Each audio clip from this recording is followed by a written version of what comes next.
ओम श्री परमात्मने नमः। ओम नमो भगवते वासुदेवाय। आज श्रीमद् भागवत महापुराण तृतीय स्कंद के अध्याय 11 और 12 की कथा में हम आज सुनेंगे मनवंतर आदि काल विभाग का वर्णन तथा सृष्टि का विस्तार। आज के पावन दिन हम इस पावन कथा को सुनेंगे। ओम श्री कृष्णाय नमो नमः। श्री मैत्रेय जी विदुर जी से कहते हैं, हे विदुर जी, पृथ्वी आदि कार्यवर्ग का जो सूक्ष्मतम अंश है, जिसका और विभाग नहीं हो सकता तथा जो कार्य रूप को प्राप्त नहीं हुआ है और जिसका अन्य परमाणुओं के साथ संयोग भी नहीं हुआ है, उसे परमाणु कहते हैं। इन अनेक परमाणुओं के परस्पर मिलने से ही मनुष्य को भ्रमवश उनके समुदाय रूप एक अवयवी की प्रतीति होती है। यह परमाणु, जिसका सूक्ष्मतम अंश है, अपने सामान्य स्वरूप में स्थित उस पृथ्वी आदि कार्यों की एकता अर्थात समुदाय अथवा समग्र रूप एकता का नाम परम महान है। इस समय उसमें न तो प्रलय आदि अवस्था भेद की स्फूर्ति होती है, न नवीन प्राचीन आदि काल भेद का भान ही होता है, न घटपट आदि वस्तु भेद की ही कल्पना होती है। हे साधु श्रेष्ठ, इस प्रकार यह वस्तु की सूक्ष्मतम और महत्तम स्वरूप का विचार हुआ। इसी के सादृश्य से परमाणु आदि अवस्थाओं में व्याप्त होकर व्यक्त पदार्थों को भोगने वाले सृष्टि आदि में समर्थ अव्यक्त स्वरूप भगवान काल की भी सूक्ष्मता और स्थूलता का अनुमान किया जा सकता है। जो काल के प्रपंच की परमाणु जैसी सूक्ष्म अवस्था में व्याप्त रहता है, वह अत्यंत सूक्ष्म है और जो सृष्टि से लेकर प्रलय पर्यंत उसकी सभी अवस्थाओं का भोग करता है, वह परम महान है। दो परमाणु मिलकर एक अणु होता है और तीन अणुओं के मिलने से एक त्रश रेणु होता है, जो झरोखे में से होकर आई हुई सूर्य की किरणों के प्रकाश में आकाश में उड़ता देखा जाता है। ऐसे तीन त्रिश्रेणुओं को पार करने में सूर्य को जितना समय लगता है, उसे त्रुटि कहते हैं। इससे 100 गुना काल वेद कहलाता है और 3 वेद का एक लव होता है। 3 लव को एक निमेष और 3 निमेष को एक क्षण कहते हैं। 5 क्षण की एक काष्ठा होती है और 15 काष्ठा का एक लघु होता है। 15 लघु की एक नाड़िका अर्थात दंड कही जाती है।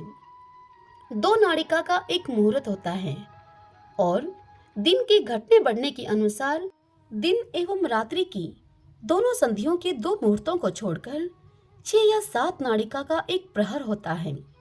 यह याम कहलाता है, जो मनुष्य के दिन या रात का चौथा भाग होता है।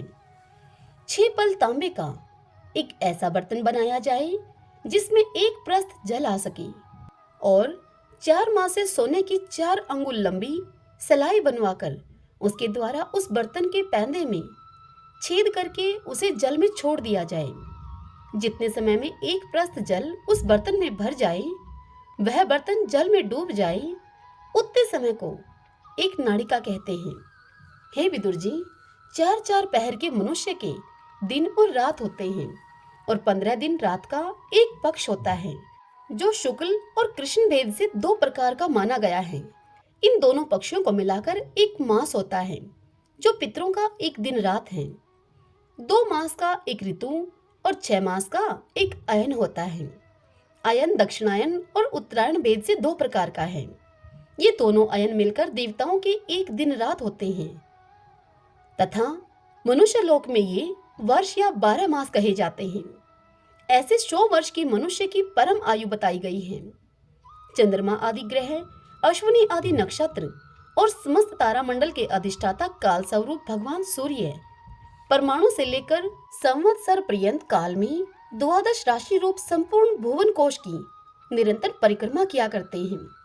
सूर्य, बृहस्पति, सवन, चंद्रमा और नक्षत्र संबंधी महीनों के भेद से यह वर्ष ही संवत्सर, परिवत्सर, इडावत्सर, अनुवत्सर और वत्सर कहा जाता है।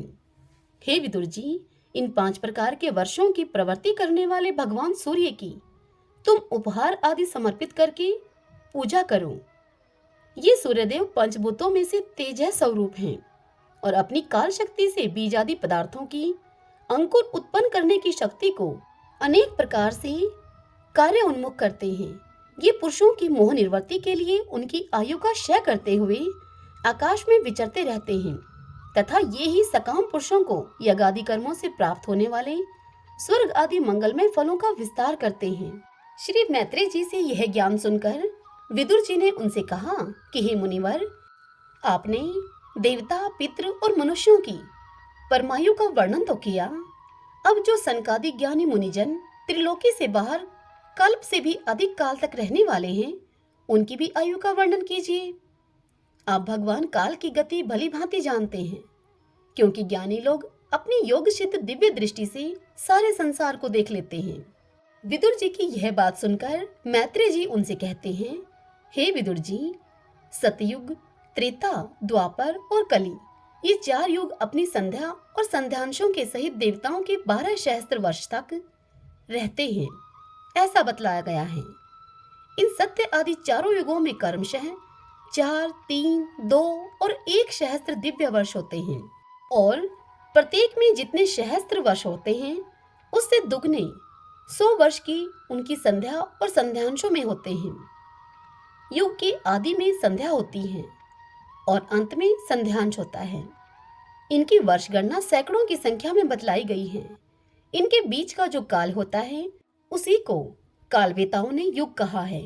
प्रत्येक युग में एक एक विशेष धर्म का विधान पाया जाता है। सतयुग के मनुष्यों में धर्म अपने चारों चरणों से रहता है। फिर अन्य युगों में अधर्म की वृद्धि होने से उसका एक एक चरण क्षीण होता जाता है। हे प्यारे विदुर जी, त्रिलोकी से बाहर महरलोक से ब्रह्मालोक पर्यंत यहाँ की 1 सहस्त्र चतुर्युगी का एक दिन होता है और इतनी ही बड़ी रात्रि होती है, जिसमें जगतकर्ता ब्रह्मा जी शयन करते हैं। उस रात्रि का अंत होने पर इस लोक का कल्प आरंभ होता है। उसका कर्म जब तक ब्रह्मा जी का दिन रहता है तब तक चलता रहता है। उस एक कल्प में 14 मनु हो जाते हैं। प्रत्येक मनु 71 चतुर्युगी से कुछ अधिक काल तक अपना अधिकार भोगता है। प्रत्येक मनवंतर में भिन्न भिन्न मनुवंशी राजा लोग, सप्तऋषि, देवगण, इंद्र और उनके अनुयायी गंधर्व आदि साथ साथ ही अपना अधिकार भोगते हैं। यह ब्रह्मा जी की प्रतिदिन की सृष्टि है, जिसमें तीनों लोकों की रचना होती है। उसमें अपने अपने कर्म अनुसार पशु पक्षी, मनुष्य, पितृ और देवताओं की उत्पत्ति होती है। इन मनवंतरों में भगवान सतोगुण का आश्रय लेकर अपनी मनु आदि मूर्तियों के द्वारा पौरुष प्रकट करते हुए इस विश्व का पालन करते हैं। काल कर्म से जब ब्रह्मा जी का दिन बीत जाता है तब वे तमोगुण के संपर्क को स्वीकार करके अपनी सृष्टि रचना रूप पौरुष को स्थगित करके निश्चेष्ट भाव से स्थित हो जाते हैं। उस समय सारा विश्व उन्हीं में लीन हो जाता है। जब सूर्य और चंद्रमा आदि से रहित वह प्रलय रात्रि आती है, तब भू भुव स्वः तीनों लोक उन्हीं ब्रह्मा जी के शरीर में छिप जाते हैं। उस अवसर पर तीनों लोग शेष जी के मुख से निकली हुई अग्नि रूप भगवान की शक्ति से जलने लगते हैं। इसीलिए उसके ताप से व्याकुल होकर भृगु आदि मुनीश्वर गण महरलोक से जनलोक को चले जाते हैं। इतने में ही 7 समुद्र प्रलय काल के प्रचंड पवन से उमड़कर अपनी उछलती हुई उताल तरंगों से त्रिलोकी को डुबा देते हैं। तब उस जल के भीतर भगवान शेषशायी योग निद्रा से नेत्र मूंद कर शयन करते हैं। उस समय जनलोक निवासी मुनिगण उनकी स्तुति किया करते हैं। इस प्रकार काल की गति से एक एक सहस्त्र चतुर्युग के रूप में प्रतीत होने वाले दिन रात के हेरफेर से ब्रह्मा जी की 100 वर्ष की परमायु, यह परमायु भी बीती हुई सी दिखाई देती है। ब्रह्मा जी की आयु के आधे भाग को प्रार्ध कहते हैं। अब तक पहला प्रार्ध तो बीत चुका है, दूसरा चल रहा है। पूर्व प्रार्ध के आरंभ में ब्रह्मा नामक महान कल्प हुआ था। उसी में ब्रह्मा जी की उत्पत्ति हुई थी। पंडित जन इन्हें शब्द ब्रह्मा कहते हैं। उसी प्रार्ध के अंत में जो कल्प हुआ था उसे पाद कल्प कहते हैं। इसमें भगवान के नाभि सरोवर से सर्वलोक में कमल प्रकट हुआ था। हे विदुर जी, इस समय जो कल्प चल रहा है वह दूसरे प्रार्ध का आरंभक बतलाया जाता है। यह वराह कल्प नाम से विख्यात है। इसमें भगवान ने शुक्र रूप धारण किया था। यह 2 प्रार्ध का काल अव्यक्त, अनंत, अनादि, विश्वात्मा श्री हरि का एक निमेष माना जाता है। यह परमाणु से लेकर द्विपरार्ध पर्यंत फैला हुआ काल सर्वसमर्थ होने पर भी सर्वात्मा श्री हरि पर किसी प्रकार की प्रभुता नहीं रखता। यह तो देह आदि में अभिमान रखने वाले जीवों का ही शासन करने में समर्थ है। प्रकृति, महतत्व, अहंकार और पंच तन मात्र, इन 8 प्रकृतियों के सहित 10 इंद्रियां, मन और पंचभूत, इन 16 विकारों से मिलकर बना हुआ यह ब्रह्मांड कोश भीतर से 50 करोड़ योजन विस्तार वाला है तथा इसके बाहर चारों ओर उत्तरोत्तर 10-10 गुने 7 आवरण हैं। उन सब के सहित यह जिसमें परमाणु के समान पड़ा हुआ दिखता है और जिसमें ऐसी करोड़ों ब्रह्मांड राशियां हैं, वह इन प्रधान आदि समस्त कारणों का कारण अक्षर ब्रह्मा कहलाता है। और यही पुराण पुरुष परमात्मा श्री विष्णु भगवान का श्रेष्ठ धाम है, उनका स्वरूप है। ओम नमो नारायण, ओम नमो नारायण। श्री मैत्री जी ने विदुर जी से कहा, हे विदुर जी, यहाँ तक कि मैंने आपको भगवान की काल रूप महिमा सुनाई। अब जिस प्रकार ब्रह्मा जी ने जगत की रचना की, अब आप वह सुनिए। सबसे पहले उन्होंने अज्ञान की 5 वृत्तियां तम, मोह, महामोह, तामिश्र और अंधता मिश्र अर्थात अविद्या, अस्मिता, राग, द्वेष, अभिनिवेश, सबसे पहले उन्होंने इन वृत्तियों को रचा। किंतु इस अत्यंत पापमयी सृष्टि को देखकर उन्हें प्रसन्नता नहीं हुई। तब उन्होंने अपने मन को भगवान के ध्यान से पवित्र करके उससे दूसरी सृष्टि रची। इस बार ब्रह्मा जी ने सनक, सनंदन, सनातन और सनत कुमार, ये 4 निर्वर्ती प्राण उद्धर्वरेता मुनि उत्पन्न किए। अपने इन पुत्रों से ब्रह्मा जी ने कहा कि पुत्रों, तुम लोग सृष्टि उत्पन्न करो। किंतु वे जन्म से ही मोक्ष मार्ग, निर्वर्ती मार्ग का अनुसरण करने वाले और भगवान के ध्यान में तत्पर थे। इसलिए हे विदुर जी, उन पुत्रों ने ऐसा नहीं करना चाहा। जब ब्रह्मा जी ने देखा कि मेरी आज्ञा न मानकर मेरे ये पुत्र मेरा तिरस्कार कर रहे हैं, तब उन्हें असह्य क्रोध हुआ।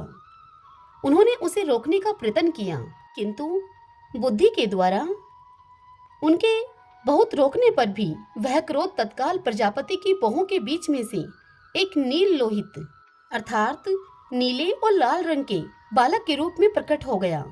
वे देवताओं के पूर्वज भगवान भव अर्थात रुद्र रो रोकर कहने लगे कि हे जगत पिता, हे विधाता, मेरे नाम और रहने के स्थान मुझे बतलाइए। तब कमल योनि भगवान ब्रह्मा ने उस बालक की प्रार्थना पूर्ण करने के लिए मधुर वाणी में उससे इस प्रकार कहा कि तुम रो मत, मैं अभी तुम्हारी इच्छा पूर्ण करता हूँ। हे देव श्रेष्ठ, तुम जन्म लेते ही बालक के समान फूट फूट कर रोने लगे, इसलिए प्रजा तुम्हें रुद्र के नाम से पुकारेगी। तुम्हारे रहने के लिए मैंने पहले से ही हृदय, इंद्रिय, प्राण, आकाश, वायु, अग्नि, जल, पृथ्वी, सूर्य, चंद्रमा और तप ये स्थान रच दिए हैं।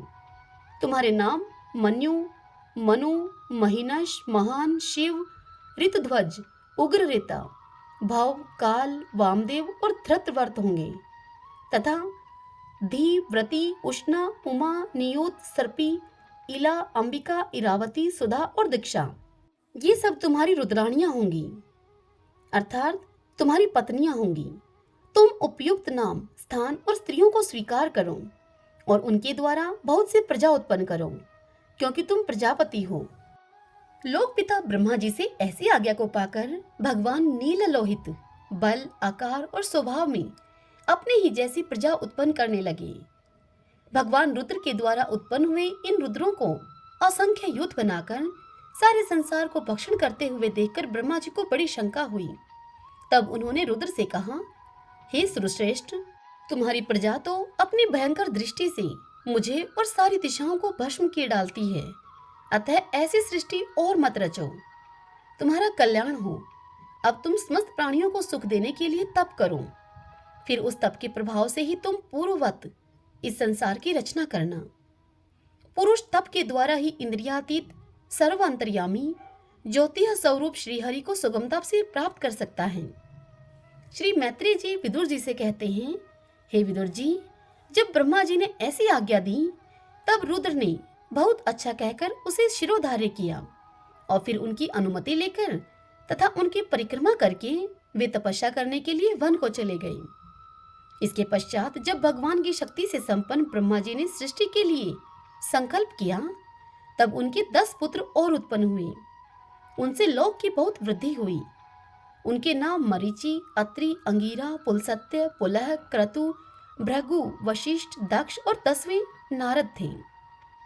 उनमें नारद जी प्रजापति ब्रह्मा जी की गोद से, दक्ष अंगूठे से, वशिष्ठ प्राण से, भृगु त्वचा से, क्रतु हाथ से, पुलह नाभि से, पुलस्त्य ऋषि कानों से, अंगिरा मुख से, अत्रि नेत्रों से और मरीचि मन से उत्पन्न हुए।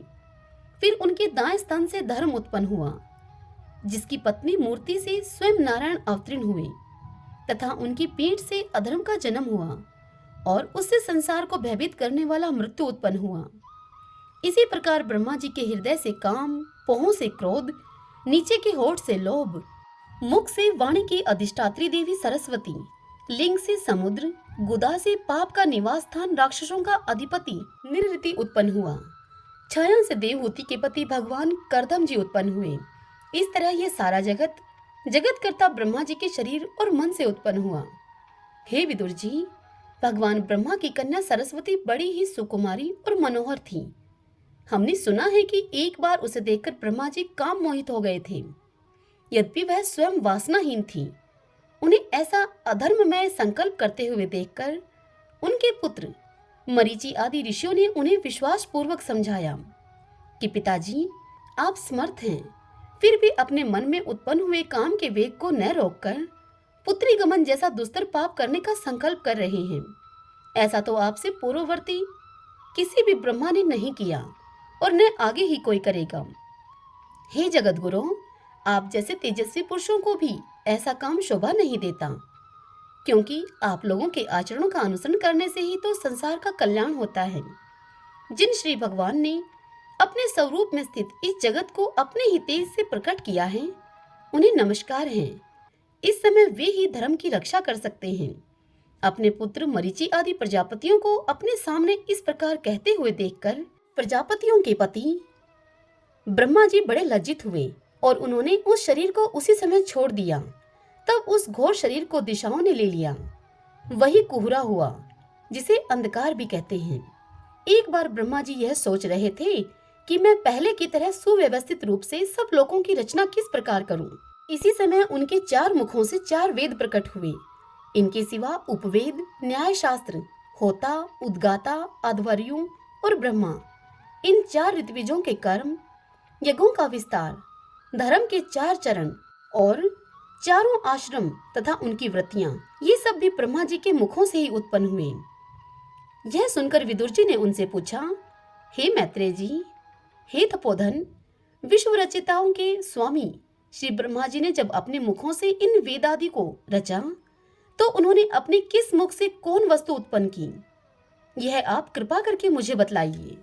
तब मैत्रेय जी ने विदुर जी से कहा, हे विदुर जी, ब्रह्मा ने अपने पूर्व, दक्षिण, पश्चिम और उत्तर के मुख से कर्मशः ऋक्, यजुः, साम और अथर्ववेदों को रचा तथा इसी कर्म से शास्त्र, इज्या, स्तुति, स्तोम और प्रायश्चित, इन चारों की रचना की। इसी प्रकार आयुर्वेद, धनुर्वेद, गांधर्व वेद और स्थापत्य वेद अर्थात चिकित्सा शास्त्र, शस्त्र विद्या, संगीत शास्त्र और शिल्प विद्या, इन 4 उपवेदों को भी कर्मशः उन पूर्वादि मुखों से ही उत्पन्न किया। फिर सवदर्शी भगवान ब्रह्मा ने अपने 4 मुखों से इतिहास पुराण रूप 5वां वेद बनाया। इसी कर्म से षोडशी और उकथ, चयन और अग्निष्टोम, आपतोर्याम और अतिरात्र तथा वाजपेय और गोसव, ये 2-2 याग भी उनके पूर्वादि मुखों से ही उत्पन्न हुए। विद्या, दान, तप और सत्य, ये धर्म के 4 पाद और वृत्तियों के सहित 4 आश्रम भी इसी कर्म से प्रकट हुए। सावित्र, प्रजापत्य, ब्रह्मा और बृहत, ये 4 वृत्तियां ब्रह्मचारी की हैं तथा वार्ता, संचय, शालीन और शिलोच्च, ये 4 वृत्तियां गृहस्थ की हैं। इसी प्रकार वृत्ति भेद से व्याख्यानस, वालखिल्य, औदुंबर और फेनब, ये 4 भेद वानप्रस्थों के तथा कुटीचक, बहुदक, हंस और निष्क्रिय अर्थात परमहंस, ये 4 भेद सन्यासियों के हैं। इसी क्रम से अनविक्षिकी, त्रयी, वार्ता और दंड नीति, ये 4 विद्याएं तथा 4 व्याहतियां, यह भी ब्रह्मा जी के 4 मुखों से उत्पन्न हुई तथा उनके हृदय आकाश से ओमकार प्रकट हुआ। उनके रोमों से उष्णिक, त्वचा से गायत्री, मांस से त्रिष्टुप, स्नायुओं से अनुष्टुप, अस्थियों से जगती, मज्जा से पंक्ति और प्राणों से बृहति छंद उत्पन्न हुआ। ऐसे ही उनका जीव स्पर्श वर्ण अर्थात कवर्ग आदि पंचवर्ग और देह स्वर वर्ण अकार आदि कहलाया। उनकी इंद्रियों को ऊष्म वर्ण अर्थात श, श, स है और बल को अंतस्थ य, र, ल, व कहते हैं तथा उनकी क्रीड़ा से निषाद, ऋषभ, गांधार, षडज, मध्यम, द्वैत और पंचम, ये 7 स्वर हुए। हे तात, ब्रह्मा जी शब्द ब्रह्मा स्वरूप हैं। वे वैखरी रूप से व्यक्त और ओमकार रूप से अव्यक्त हैं तथा उनसे परे जो सर्वत्र परिपूर्ण परब्रह्मा हैं, वही अनेकों प्रकार की शक्तियों से विकसित होकर इंद्र आदि रूपों में भास रहा है। हे विदुर जी, ब्रह्मा जी ने पहला काम सक्त शरीर जिससे कुहरा बना था छोड़ने के बाद दूसरा शरीर धारण करके विश्व विस्तार का विचार किया। वे देख चुके थे कि मरीचि आदि महान शक्तिशाली ऋषियों से, उन ऋषियों से भी सृष्टि का विस्तार अधिक नहीं हुआ। अतः वे मन ही मन पुनः चिंता करने लगे कि अहो, बड़ा आश्चर्य है, मेरे निरंतर प्रयत्न करने पर भी प्रजा की वृद्धि नहीं हो रही है। मालूम होता है कि इसमें दैव ही कुछ विघ्न डाल रहा है। जिस समय यथोचित क्रिया करने वाले श्री ब्रह्मा जी इस प्रकार दैव के विषय में विचार कर रहे थे, उसी समय अकस्मात उनके शरीर में 2 भाग हो गए। कै ब्रह्मा जी का नाम है, उन्हीं से विभक्त होने के कारण शरीर को काय कहते हैं। उन दोनों विभागों से एक स्त्री पुरुष का जोड़ा प्रकट हुआ। उनमें जो पुरुष था वह सार्वभौम सम्राट स्वयंभू मनु हुए और जो स्त्री थी वह उनकी महारानी शत्रुपा हुई। तब से मिथुन धर्म अर्थात स्त्री पुरुष संभोग से प्रजा की वृद्धि होने लगी। महाराज स्वयंभू मनु ने शत्रुपा से 5 संतानें उत्पन्न की। हे साधु शिरोमणि विदुर जी, उनमें प्रियव्रत और उत्तानपाद 2 पुत्र थे और आकुति, देवहूति और प्रसूति 3 कन्याएं थीं। मनु जी ने आकुति का विवाह रुचि प्रजापति से किया। मझली कन्या देवहूति कर्दम जी को दी और प्रसूति दक्ष प्रजापति को दी। इन तीनों कन्याओं की संतति से सारा संसार भर गया। हरि ओम तत्सत। ओम नमो नारायण। ओम नमो नारायण। भगतजनों, आज की यह कथा यहीं समाप्त होती है। इससे आगे की कथा हम कल सुनेंगे। कल की कथा में हम सुनेंगे वराह अवतार की कथा और दिति का गर्भ धारण करना। कल हम इस पावन कथा का रसपान करेंगे। जय श्री कृष्णा। राधे राधे।